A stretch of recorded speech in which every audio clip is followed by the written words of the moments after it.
శ్రీకృష్ణుని కాలిమువ్వ జారిపడిన క్షేత్రం గురించి తెలుసుకుందాం. అదేంటి మువ్వ శ్రీ వేణుగోపాల స్వామి దేవాలయం గురించి. అందరికీ నమస్కారం, పుజమ్మ తెలుగు ఛానల్కి స్వాగతం. ముందుగా ఈ దేవాలయానికి ఎలా చేరుకోవాలో తెలుసుకుందాము. విజయవాడ నుంచి మువ్వ వేణుగోపాల స్వామి దేవాలయము 54 కిలోమీటర్లు ఉంటుందండి. 1:20 నిమిషాలు పడుతుంది. విజయవాడ మచిలీపట్నం హైవే మీద నుంచి పామర్కి చేరుకుని పామర్ ఊరు లోపల నుంచి మువ్వ వేణుగోపాల స్వామి దేవాలయానికి చేరుకోవాలి. పామర్ నుంచి మువ్వ వేణుగోపాల స్వామి దేవాలయం 1/2 అవర్ ఉంటుందండి. ఇప్పుడు స్థల పురాణం తెలుసుకుందాం. కృష్ణా జిల్లా మువ్వ గ్రామంలోని వేణుగోపాల స్వామి దేవాలయం ప్రసిద్ధి చెందినది. మువ్వ గ్రామం కవి క్షేత్రయ్య జన్మస్థలం కూడా. ద్వాపర యుగంలో కార్తీక పౌర్ణమి రోజున రాధాకృష్ణులు నాట్యం చేయుచుండగా కృష్ణుని పాదం నుండి మువ్వ జారి ఈ ప్రదేశంలో పడింది అంటారు. శ్రీకృష్ణుని ఆనతి మేరకు నారదుడు ఇక్కడకు వచ్చి మువ్వ కోసం వెతుకగా మువ్వ దొరకలేదు. నారదుడు స్వామివారి కోసం తపస్సు చెయ్యగా మువ్వ పడిన చోట స్వామివారు బంగారు కాంతితో దర్శనమిస్తారు. నారద మహర్షి దేవేంద్రునిచే స్వామివారు ఏ విధంగా దర్శనమిచ్చారో అదేవిధంగా విగ్రహం తయారు చేయించి ప్రతిష్ఠిస్తారు. తరువాత నదీ ప్రవాహానికి విగ్రహంపై ఇసుక మెట్టవేసి కప్పబడుతుంది. స్వామివారి పాదం నుండి పడిన మువ్వ మౌద్గల్య మహర్షిగా జన్మిస్తారు. మౌద్గల్య మహర్షి మువ్వకి సమీపంలో ఉన్న కృష్ణానది తీరంలో ఘోర తపస్సు చేశారు. ఒకరోజు ఆ మహర్షికి నదీ తీరంలో వేణుగోపాల స్వామి విగ్రహం దొరుకుతుంది.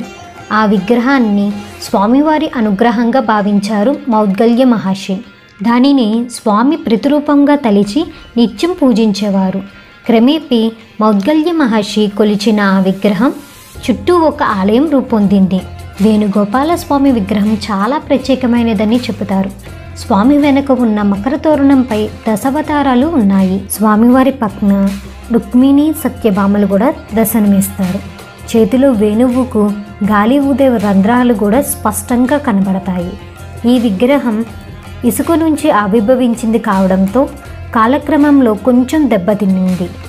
ఆ కారణంగా 2000 సంవత్సరంలో స్వామివారి విగ్రహం పోలిన మరో విగ్రహాన్ని రూపొందించి ప్రతిష్ఠించారు. అయినా ఇప్పటికీ పాత విగ్రహం మనం ఆలయం వెనుక ఉన్న గదిలో చూడవచ్చు.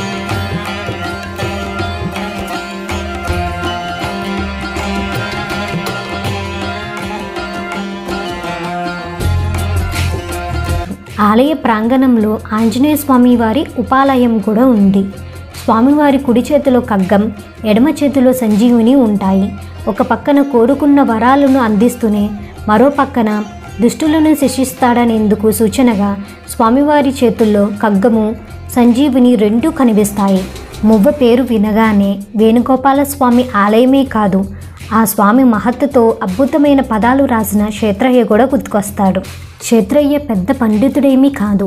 ఆ మాటకొస్తే అతను అక్షరాలు కూడా రాని ఒక గోవుల కాపరి.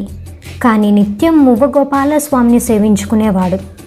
వరదయ్య భక్తికి మెచ్చి ఆ వేణుగోపాలుడు అతని నాలుకపై బీజాక్షరాలు రాశారని చెబుతారు. దాంతో వరదయ్య స్వామివారి మీద గీతాలు రచించే అంతటి జ్ఞానిగా మారాడు. తనని తాను గోపికగా భావిస్తూ రసభక్తితో పదాలను సృష్టించాడు. ఆ పదాలను పాడుతూ అనేక క్షేత్రాలు తిరిగేవాడు. అలా ఆయనకు క్షేత్రయ్య అనే పేరు స్థిరపడిపోయింది.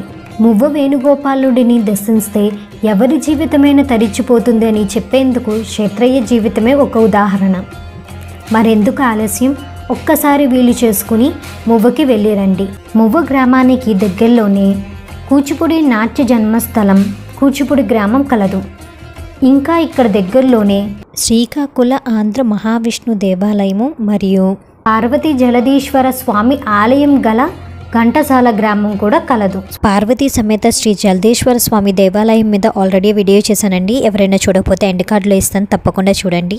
నెక్స్ట్ వీడియోలో శ్రీకాకుళ ఆంధ్ర మహావిష్ణు దేవాలయం గురించి తెలుసుకుందామండి. మీకు కనుక ఈ వీడియో నచ్చినట్లయితే లైక్ చేసి, షేర్ చేసి, సబ్స్క్రైబ్ చేసుకోండి. షేర్ చేయడం వల్ల ఈ దేవాలయం గురించి చాలామందికి తెలుస్తుందండి. మీరు ఇచ్చే సపోర్ట్తో మంచి మంచి వీడియోస్ మీ ముందుకు తీసుకురాగలుగుతాను. మరొక మంచి వీడియోతో మీ ముందుంటాను. అప్పటి వరకు సెలవు.